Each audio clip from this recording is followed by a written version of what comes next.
Le breaking va faire son entrée aux Jeux Olympiques et pour que vous ne soyez pas complètement perdus les 9 et 10 août, la big girl française Sarah B nous présente sa discipline qu'elle pratique depuis plus de 20 ans. Le breaking pour moi c'est un mélange un peu de tout parce que du coup on retrouve la partie footwork, c'est ce qu'on appelle les jeux de jambes.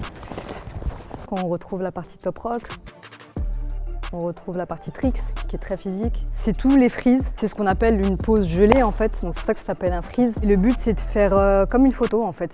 On retrouve la partie power move que les gens peut-être non connaisseurs vont plus réagir parce que du coup c'est la partie un peu plus impressionnante.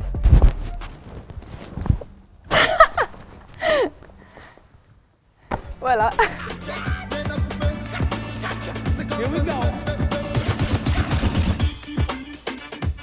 Un battle, généralement, c'est sur 2 ou 3 passages maximum. En général, un danseur danse entre 45 secondes et 1 minute.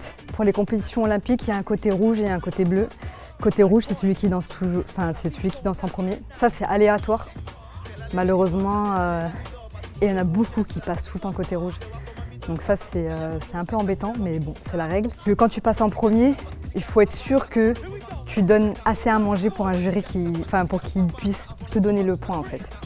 Donc il faut qu'il y ait, comme on dit, entrée plat dessert.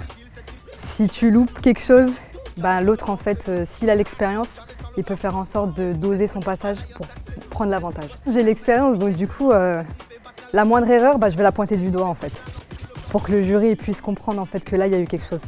J'espère que tu as capté. En gros, c'est ça quoi.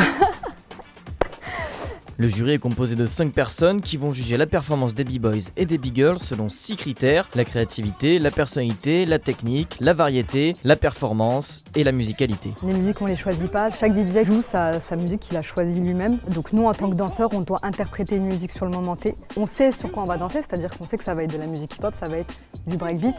On va jamais danser sur du Beyoncé ou du Rihanna en pleine compétition.